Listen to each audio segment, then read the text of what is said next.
ನಮಸ್ಕಾರ. ನನ್ನ ಎಲ್ಲ ಪ್ರೀತಿಯ ನಾಯಕ ಸಮಾಜದ ಬಂಧುಗಳೇ, ನಿನ್ನೆ ನಡೆದಂತ ಗಂಗಾವತಿಯ ಕಾರ್ಯಕ್ರಮದಲ್ಲಿ ನಮ್ಮ ನಾಯಕ ಜನಾಂಗದ, ನನ್ನ ವಾಲ್ಮೀಕಿ ಜನಾಂಗದ ಹೆಮ್ಮೆಯ ದಕ್ಷ ಅಧಿಕಾರಿಯಾದ ಶ್ರೀ ರವಿ ಡಿ ಚೆನ್ನಣ್ಣ ಅವರ ಬಗ್ಗೆ ಎರಡು ಮಾತುಗಳನ್ನ ಹೇಳಬೇಕಂತ ಅನಿಸಿತು. ಇವತ್ತು ನಾಯಕ ಜನಾಂಗದಲ್ಲಿ ಹುಟ್ಟಿ, ಕಡು ಬಡತನದಲ್ಲಿ ಹುಟ್ಟಿ, ಇಡೀ ರಾಜ್ಯಾದ್ಯಂತ ತನ್ನದೇ ಆದ ಅಭಿಮಾನಿ ಬಳಗನ ಹೊಂದಿರುವಂತ ಧೀಮಂತ ನಾಯಕರು ನಮ್ಮ ರವಿ ಡಿ ಚೆನ್ನಣ್ಣನವರು. ಅವರು ಕಡು ಬಡತನದಲ್ಲಿ ಹುಟ್ಟಿದ್ರು ಸಹ ಒಂದು ಉನ್ನತ ಸ್ಥಾನದಲ್ಲಿ ಬೆಳೆದು ಇವತ್ತು ದಕ್ಷ ಅಧಿಕಾರಿಯಾಗಿ ಸೇವೆಯನ್ನ ಸಲ್ಲಿಸ್ತಾ ಇದ್ದಾರೆ. ಅದೇ ರೀತಿ ಇವತ್ತು ಭಾಷಣದ ಮುಖಾಂತರ ಇಡೀ ಕಡು ಬಡತನದಲ್ಲಿ ಇರುವಂತ ಯುವಕರನ್ನ ಪ್ರೇರೇಪಿಸುವಂತ ಕೆಲಸವನ್ನ ಮಾಡ್ತಾ ಇದ್ದಾರೆ. ಅವರನ್ನ ಶಿಕ್ಷಣವಂತರನ್ನಾಗಿ ಮಾಡಲಿಕ್ಕೆ ಎಷ್ಟು ಸಾಧ್ಯ ಆಗುತ್ತೋ ಅಷ್ಟೊಂದು ಸಹಾಯವನ್ನು ಅವರು ಮಾಡ್ತಾ ಇದ್ದಾರೆ.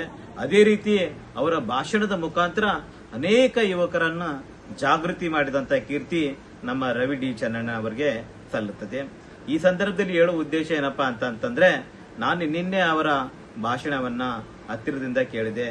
ಗಂಡಗಲಿ ಕುಮಾರರಾಮನ ಭಾಗ್ಯ ಆಗಿರ್ಬೋದು, ವೀರ ಮಧಿಕಾರಿ ನಾಯಕನ ಭಾಗ್ಯ ಆಗಿರ್ಬೋದು, ನಮ್ಮ ವಾಲ್ಮೀಕಿಯ ಗುರುಗಳ ಬಗ್ಗೆ ಆಗಿರ್ಬೋದು, ಅವರು ವಿಶೇಷವಾದ ಒಂದು ಕಾಳಜಿ ಮತ್ತು ಅಭಿಮಾನನ ಹೊಂದಿದ್ದಾರೆ. ನಾನು ಒಬ್ಬ ನಾಯಕ ಜನಾಂಗದ, ನಾನು ಒಬ್ಬ ವಾಲ್ಮೀಕಿ ಜನಾಂಗದ ಹೆಮ್ಮೆಯ ಸುಪುತ್ರ ಅಂತ ಹೇಳೋದಕ್ಕೆ ನಾನು ಘಂಟಾಘೋಷವಾಗಿ ಹೇಳ್ತೀನಿ. ಯಾವುದೇ ನಾಚಿಕೆ ಇಲ್ಲ, ಯಾವುದೇ ಮುಲಾಜಿ ಇಲ್ಲದಂಗೆ ನಾನು ಹೇಳ್ತೀನಿ. ಯಾಕಂದ್ರೆ ನಾನು ನೋಡ್ದಂಗೆ ಅನೇಕ ಅಧಿಕಾರಿಗಳು ಇದ್ದಾರೆ ನಮ್ಮ ನಾಯಕ ಜನಾಂಗದಲ್ಲಿ. ಅವರು ನಾನು ನಾಯಕ, ನಾನು ವಾಲ್ಮೀಕಿ ಅಂತ ಹೇಳ್ಕೊಳ್ಳಕ್ಕೆ ನಾಚಿಕೆ ಪಡ್ತಾರೆ ಕೆಲವೊಬ್ಬರು. ಆದ್ರೆ ಇವರು ನಾನು ಒಬ್ಬ ವಾಲ್ಮೀಕಿ ಜನಾಂಗದ ಯುವಕನಿದ್ದೀನಿ ಅಂತಂದು, ನಾನು ನನ್ನ ಸಮಾಜಕ್ಕಾಗಿ ಏನಾದ್ರೂ ಕೊಡುಗೆ ಕೊಡಬೇಕಂತಂದು ಅವರು ಸದು ಉದ್ದೇಶವನ್ನ ಹೊಂದಿದ್ದಾರೆ. ಇಂಥವ್ರನ್ನ ನಾವು ಆದರ್ಶವಾಗಿ ತೆಗೆದುಕೊಳ್ಳುವ ಅವಶ್ಯಕತೆ ಇದೆ. ಅದರಲ್ಲಿ ವಿಶೇಷವಾಗಿ ನನ್ನ ನಾಯಕ ಸಮಾಜದ ಯುವಕರಿಗೆ ನಾನು ಹೇಳೋದಿಷ್ಟೇ, ರವಿ ಡಿ ಚೆನ್ನಣ್ಣನವರ ತರ ನೀವು ಸಹ ಆಗ್ಬೇಕು, ವಿದ್ಯಾವಂತರಾಗಬೇಕು. ಇವತ್ತು ಅನೇಕ ನನ್ನ ನಾಯಕ ಸಮಾಜದ ಬಂಧುಗಳು ಬಹಳಷ್ಟು ಕಷ್ಟದಲ್ಲಿದ್ದಾರೆ ಯುವಕರು.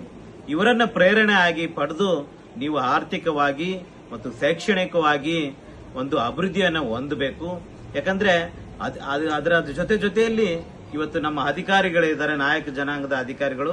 ನಮ್ಮ ಸಮಾಜದ ಯುವಕರು ಬಂದ್ರೆ, ನಮ್ಮ ಸಮಾಜದ ಅಣ್ಣ ತಮ್ಮಂದಿರು ಬಂದ್ರೆ, ಅಕ್ಕ ತಂಗಿಯರು ಬಂದ್ರೆ ಅವರನ್ನು ಕುಂದಿರಿಸಿ ಮಾತಾಡುವಂತ ಕೆಲಸವನ್ನ ಅವರು ಮಾಡಬೇಕು. ಯಾಕಂದ್ರೆ ತಮ್ಮ ಕುಲದ ಬಗ್ಗೆ ಅಭಿಮಾನವನ್ನ ಹೊಂದಬೇಕು. ಆ ಅಭಿಮಾನವನ್ನ ರವಿ ಡಿ ಚೆನ್ನಣ್ಣನವರು ಹೊಂದಿದ್ದಾರೆ. ಇಂಥವರನ್ನ ನಾವು ಜೊತೆಗೆ ಇರೋಣ ಅಂತ ಈ ಸಂದರ್ಭದಲ್ಲಿ ನನ್ನ ಎರಡು ಮಾತುಗಳನ್ನ ಮುಗಿಸ್ತೇನೆ.